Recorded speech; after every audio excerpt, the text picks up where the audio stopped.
programa Trabalho Legal está no ar e vai mostrar nesta edição. Ministério Público do Trabalho participa de seminário internacional sobre mobilidade humana realizado em Brasília.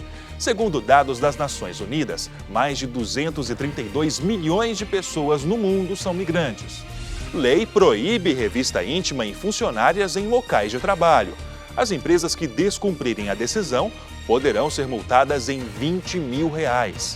De acordo com dados do IBGE, cerca de 145 mil crianças e adolescentes entre 5 e 17 anos de idade estão em situação de trabalho no Ceará. Para discutir esse problema, Fortaleza recebeu a Conferência Estadual sobre Trabalho Infantil, realizada pelo MPT. O Trabalho Legal é o programa do Ministério Público do Trabalho em parceria com a Associação Nacional dos Procuradores do Trabalho. Mobilidade humana e direitos humanos foram temas de seminário internacional realizado em Brasília. O MPT fez parte do evento e participou da análise sobre migração. O Seminário Internacional sobre Mobilidade Humana teve duração de 3 dias e contou com palestras, debates e mesas redondas sobre o assunto.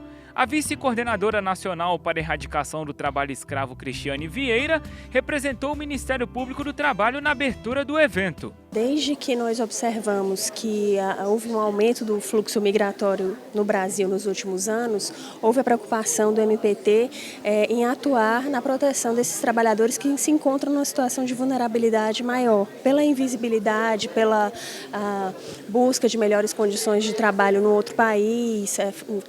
Muitas das vezes não falam a língua, então acabam ficando numa situação que podem ser vítimas mais propícias a explorações de toda ordem nas relações de trabalho. Então, nós criamos um grupo de trabalho dentro da CONAET há cerca de 3 anos, voltado exclusivamente para a questão do aprofundamento e das discussões sobre migrações e trabalho. Um dos objetivos do seminário foi discutir fluxos migratórios por meio de estudos e análises feitos por especialistas brasileiros e estrangeiros. Um dos convidados foi o angolano Paulo Inglês, que deixou a terra natal e hoje vive na Alemanha. Ele afirma que o fluxo migratório não acontece apenas de países pobres para países ricos e que a crise econômica fez a população inverter esse fluxo. A questão é que o fenômeno da mobilidade não ocorre apenas de pessoas que saem de países pobres para os supostos países ricos. Por exemplo, no ano passado, até o ano passado, a imigração em Angola aumentou e o maior número de imigrantes eram portugueses. Sim? O número aumentou para cerca de 100 mil. Não é? Porque houve uma crise económica muito grande em Portugal e os portugueses tentaram procurar outros lugares, outros meios, outros mercados e, portanto, o fenómeno não foi sair de um país pobre para rico, foi para sair de um país que está em crise, esperamos momentânea, à procura de novas oportunidades. Portanto, o foco não está tanto entre ricos e pobres, está entre novas oportunidades. Segundo dados da Organização das Nações Unidas, em 2013 o número de imigrantes era superior a 230 milhões de pessoas. No ano de 2014, segundo a Agência da ONU para Refugiados, quase 60 milhões de pessoas fizeram migrações forçadas. A questão da mobilidade humana ela é incontornável para a sociedade. Então, um fenômeno global, um fenômeno que exige uma solução complexa por ser também um problema complexo. Então, em cada país, nós devemos ter políticas migratórias mais adequadas para tratar esse fenômeno e também, no nosso caso, do Ministério Público, de maneira geral, federal, do trabalho, mesmo o Ministério Público Estadual, todas as implicações do acolhimento e das políticas públicas para os migrantes nos afetam e vão implicar de uma maneira ou de outra no nosso trabalho. Atualmente no Brasil, o maior fluxo de imigrantes acontece na região norte. O local é como ponto de entrada, por exemplo, de haitianos no país. Com isso, o Ministério Público do Trabalho propôs uma ação civil pública para a implementação de políticas públicas para esses imigrantes. Nesse primeiro momento, em razão do fluxo, especialmente de haitianos entrando no Brasil pelo Acre, nós propusemos uma ação civil pública voltada para a implementação de políticas públicas para a proteção desses imigrantes e que houve êxito, houve um acordo com a União. E, além disso, outras discussões como a obrigação do empregador de fornecer alojamento quando contrata trabalhadores migrantes. Então, são discussões latentes, atuais, contemporâneas e que nos dizem respeito diretamente. A organizadora do evento afirma que o seminário buscou sempre desenvolver os aspectos positivos do tema. Então, o evento se torna um laboratório.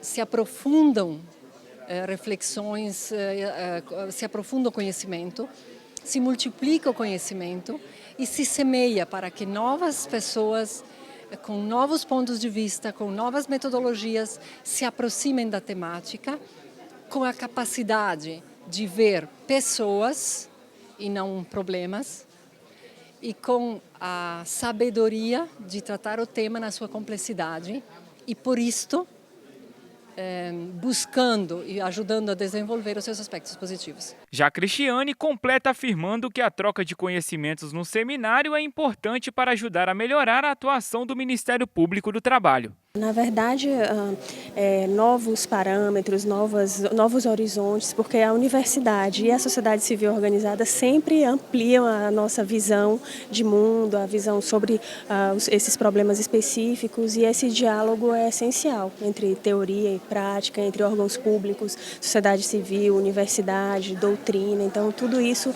eu tenho certeza que vai incrementar e trazer novos prismas para a atuação do MPT.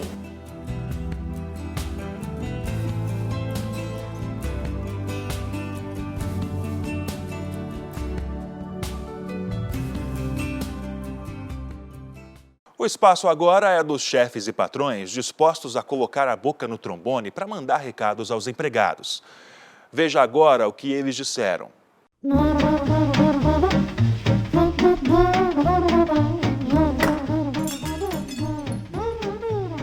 Queria agradecer os funcionários da Autopeças Coriolano por mais de 8 anos que estamos juntos e que vocês possam crescer e desempenhar cada vez mais. Obrigado. Os funcionários da Natural Brasil são todos excelentes, são todos adequados a atender ao público, são todos qualificados e todos são uma responsabilidade, né? Então eu só recebo elogio deles. Continuar na mesma força, continuar trabalhando com honestidade e simplicidade, todos nós vamos vencer essa crise.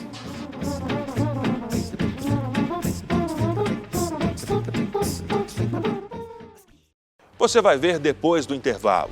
Empresas privadas e órgãos públicos estão proibidos de fazerem revista íntima em funcionárias e clientes mulheres.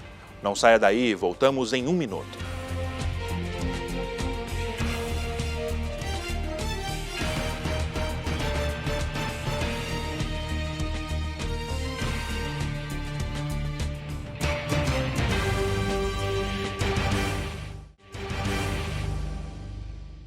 Empresas privadas e órgãos públicos estão proibidos de fazerem revista íntima em funcionárias e clientes mulheres. A lei prevê multa de R$20 mil ao empregador que descumprir a decisão.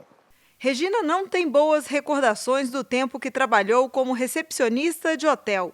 Quando começava o expediente, tinha que passar por uma revista para mostrar se havia algo escondido por baixo da roupa. No fim do dia, a história se repetia e ela era obrigada a abrir a própria bolsa e exibir tudo o que havia dentro dela. Eu já ia trabalhar com a minha roupa de trabalho e aí quando eu chegava lá eu tinha que tirar o blazer e quando eu saía eu tinha que revistar minha bolsa. Eles metiam a mão na minha bolsa, abrir e mostrar tudo que estava dentro. Isso é muito constrangedor. Regina conta que antes da contratação não foi avisada de que teria que passar por uma revista íntima para entrar e sair do trabalho. Isso não foi falado pra gente, que a gente ia ter que passar por esse constrangimento. Eu tomei um susto, na verdade, né? Não, porque aí as outras meninas, a gente esqueceu de te avisar que quando eu estava fazendo o treinamento, né, no sistema lá, para usar o sistema do hotel, no primeiro dia aí eu já fui revistada, e as meninas que trabalhavam comigo me disseram que essa era a parte ruim do trabalho. Eu tinha a minha privacidade e a minha intimidade violada. Não só eu, como os outros funcionários das outras escalas também. Acontecia isso com todo mundo. Amparadas pela Lei 13.271 de 2016, as trabalhadoras não precisam passar por esse constrangimento. Segundo o texto, é proibida a revista íntima de mulheres em empresas privadas e em órgãos e entidades da administração pública. A proibição vale para funcionárias e clientes do sexo feminino. O empregador que desrespeitar essa norma está sujeito a multa de R$20 mil. A revista íntima, ela é algo que viola a privacidade, a intimidade do trabalhador, da pessoa como um todo, né? E consequentemente, a dignidade da pessoa humana. Para o Ministério Público do Trabalho, qualquer revista, seja com exposição do corpo, seja nos seus pertences, nas suas bolsas, nas suas carteiras, né, nos armários dos trabalhadores, é configurado uma revista proibida e ilícita. O Zélio atualmente é empresário, mas no passado trabalhou em um restaurante e em uma empresa de construção civil. Nas duas experiências anteriores, teve que se submeter a revistas e diz que se sentiu muito constrangido. Está saindo para ir embora e é inesperado. Está saindo para ir embora, passa na recepção, o pessoal lhe aborda e você tem que abrir a sua bolsa, mostrar seu casaco, coisa. Fica meio constrangedor, né? Eu acho isso um absurdo. Tinha às vezes até que você era dia de final de semana, que era corrido, tinha que pegar até fila para poder passar na recepção para poder mostrar o que estava levando e o que não estava. Sofia Vilela esclarece que, apesar de a lei especificar a proibição da revista íntima para as mulheres, a mesma pode ser aplicada aos homens. Que a própria Constituição Federal, no seu artigo 5º, diz que há uma igualdade de gênero. Né? Então, a gente não pode fazer leis que excluam. Inclusive, há decisões também de tribunais dizendo que a revista íntima ela é proibida também em homens. Né? A própria CLT, ela já há um dispositivo proibindo a revista íntima também em mulheres. E isso já gerou diversas discussões se também incluiria e abarcaria os homens. Já foi decidido. Então, embora ela tenha ficado dúbia essa lei e não tenha incluído os homens, a nossa interpretação, e a que deve ser utilizada, é que é proibida a revista íntima, seja em homens e mulheres. A Iana é a patroa da Regina atualmente. A loja dela é monitorada por câmeras de segurança. A revista íntima, na opinião da empresária, além de violar a lei e a privacidade dos empregados, é desnecessária. Em relação aos funcionários, também a gente não faz nenhum tipo de revista porque não tem nenhuma necessidade e é contra a lei também. Como a loja é monitorada, todo o estoque é controlado, não tem nenhuma necessidade para isso. Para essa invasão de privacidade, ter que abrir bolsa, mostrar bolso, mochila, de faculdade, não tem nenhuma necessidade para isso. A procuradora do trabalho afirma que a revista íntima pode expor a intimidade do trabalhador. Já tivemos muito no passado, inclusive, de exposição do corpo do trabalhador. Ainda temos, infelizmente, né? Isso é muito prejudicial ao trabalhador porque o coloca como um potencial delinquente dentro da própria empresa. Imagine diariamente você expor a sua intimidade.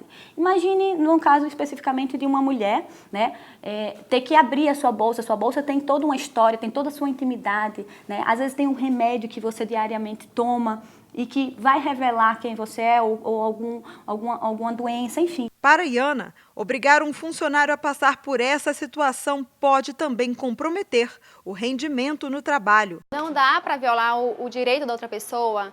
Eu cheguei com minhas meninas, deixa eu abrir sua bolsa, eu vou olhar o que está no seu bolso. A pessoa não trabalha tranquila, você tem que trabalhar com liberdade também. Cada pessoa tem sua individualidade, tem seu modo de falar, o seu modo de agir. Quando chega na empresa, a gente já vai abrir a bolsa, o constrangimento é tamanho que você não consegue, a pessoa não vai conseguir trabalhar direito.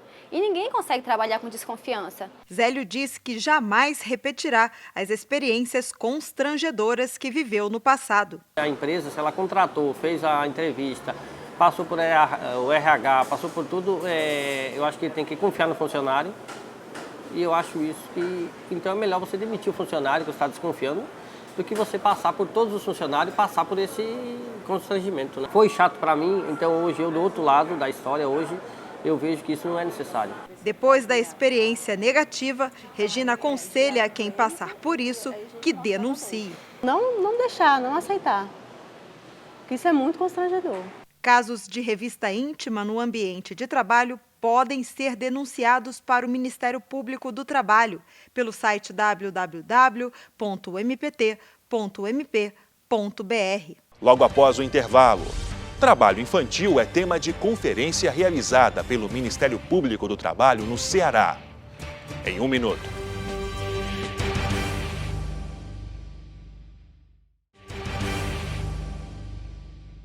Conferência estadual sobre trabalho infantil, realizada pelo MPT no Ceará, debateu formas de impedir a exploração de crianças e adolescentes no estado. Atualmente, cerca de 145 mil crianças e adolescentes entre 5 e 17 anos de idade estão em situação de trabalho no Ceará.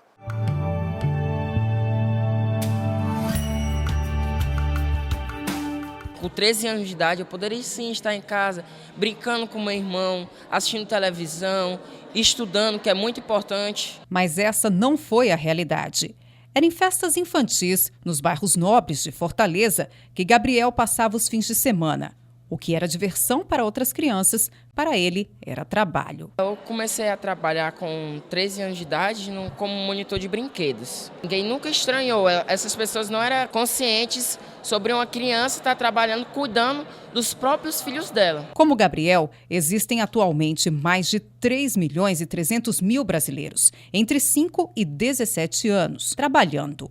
Esse é o resultado da cultura da aceitação do trabalho infantil no país. É muito comum ainda encontrarmos várias pessoas perguntando: o que é demais uma criança vender picolé, o que tem demais vender numa barraquinha alimentos. A gente ainda observa que há uma naturalização, uma falta de entendimento do quão é prejudicial determinadas atividades. A realidade do trabalho infantil faz parte da rotina de João Carlos, conselheiro tutelar na região metropolitana de Fortaleza. A gente recebeu uma denúncia da vizinhança, aonde nós chegamos até essa residência e lá encontramos essa adolescente, que segundo ela veio de um outro município e que estava nessa residência há 3 anos sendo explorada. Era um caso de trabalho infantil, doméstico? Exato, lá ela fazia tudo, lá da cozinha, varrer a casa, tudo. Ela não estava estudando, não tinha nenhum lazer nem nada, estava totalmente privado dos seus direitos. Para a coordenadora da ONG Frente de Assistência à Criança Carente, é preciso que a população mude o jeito de pensar sobre trabalho infantil. O principal desafio do Brasil e do mundo é mudar uma prática elitista que nós temos de que pobre, o lugar de pobre é trabalhando desde cedo para fazer o sustento da família, e mudar a cultura escravista que nós continuamos a ter, né? De que quem é pobre, quem vem das regiões mais empobrecidas do país, quem está nas camadas sociais mais de maior carência, precisa continuar mantendo esse ciclo vicioso para sustentar essa base social, né? Impedir os casos de exploração de crianças e adolescentes foi o objetivo da Conferência Estadual sobre Trabalho Infantil, realizada pelo Ministério Público do Trabalho no Ceará. O evento reuniu representantes de mais de 100 cidades do estado, entre educadores, profissionais da saúde, assistência social, conselhos tutelares, pais e estudantes da rede pública. Foi o momento de debater e sistematizar propostas apresentadas na série de 8 conferências regionais que ocorreram pelo interior do Ceará e região metropolitana. Buscamos, a partir da construção do plano estratégico, o fortalecimento das políticas de atendimento à criança e adolescente. Os eixos estratégicos da identificação e busca ativa de criança e adolescente em situação de trabalho, o de mobilização e conscientização das famílias e a sociedade em geral, o de melhoria das políticas públicas na parte de proteção social e o de responsabilização dos infratores. Existem hoje no Ceará quase 145 mil crianças e adolescentes entre 5 e 17 anos de idade em situação de trabalho, segundo o IBGE. Desse total, mais de 80% tem entre 14 e 17 anos. Por essa razão, o protagonismo juvenil será parte estratégica na luta pela proteção à infância no Estado. Hoje você vê que os adolescentes eles são peças fundamentais para as prefeituras municipais na organização dos fóruns comunitários, porque são eles que trazem uma linguagem mais facilitada, que foi o que a gente procurou no último processo de conferência. Foi facilitar essa linguagem para trazer eles para a política, uma política que tem termos dificultosos. Então, o adolescente trazendo, ele modifica a linguagem e passa até mesmo para uma criança para discutir realmente sobre a política pública da infância e da adolescência.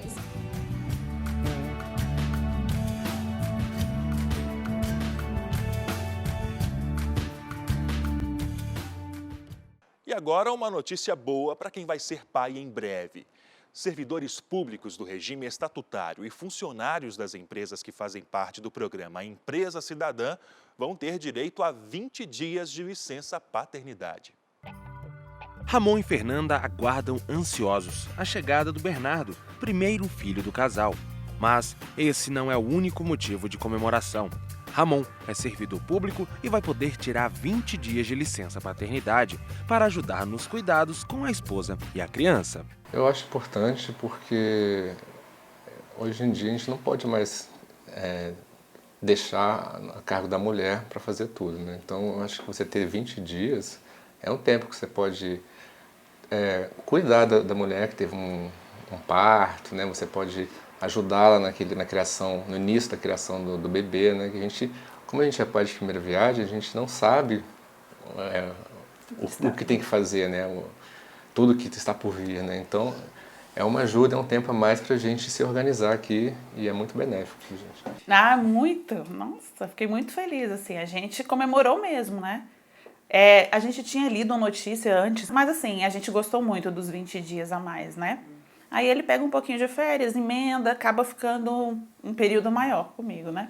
Os servidores públicos do regime estatutário passaram a ter direito a 20 dias de licença paternidade por meio do Decreto 8.737 de 2016, publicado no Diário Oficial da União. Eu acho que era pouco. Talvez, às vezes é o tempo que você fica no hospital e você já sai, já tem que voltar. Você não tem nem aquela ambientação em casa, de como vai ser a rotina da casa, entendeu? Então, 5 dias, para mim, era insuficiente. Para Fernanda, o aumento da licença mostra a importância do pai no cuidado com o filho. Que eu já estava assustada com esses 5 dias, né? Como ele mesmo disse, nós somos pais de primeira viagem e é assustador você pensar que você vai passar aquele primeiro mês sozinha, assim, né? Sem o apoio do pai.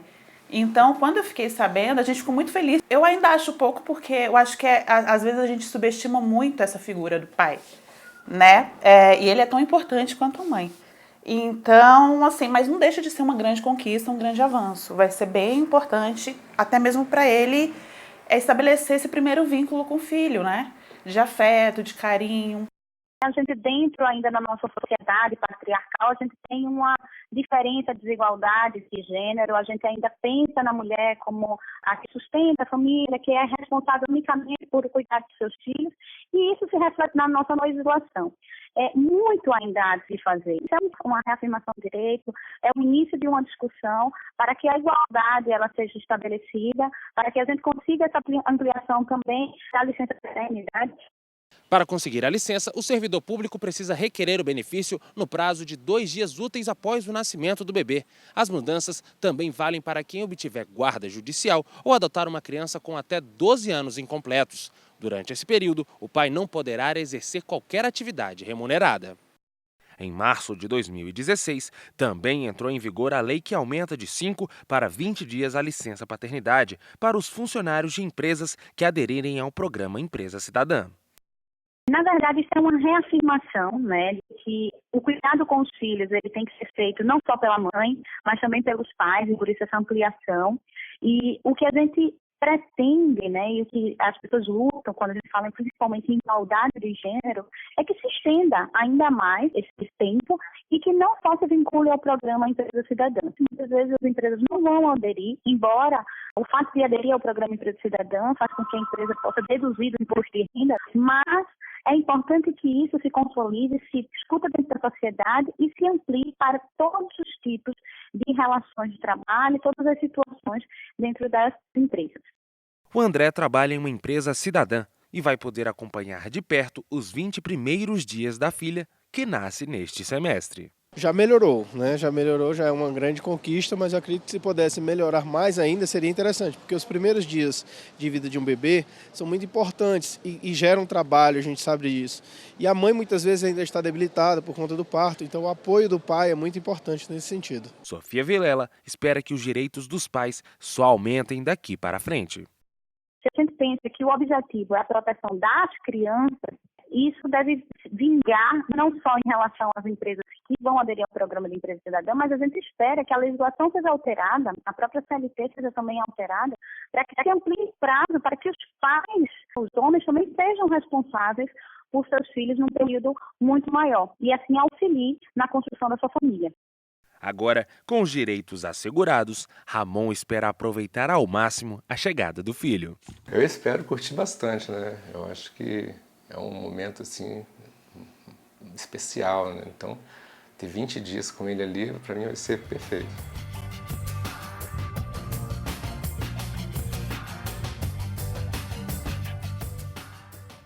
E você aí tem alguma sugestão de reportagem? Então é bem simples, basta enviar um e-mail. trabalholegal.pautas@gmail.com é o nosso contato. Agora, para mais informações sobre o Ministério Público do Trabalho, basta acessar www.mpt.mp.br e também o Facebook ou o canal no YouTube. Esta edição fica por aqui. Uma ótima semana para você e até a próxima.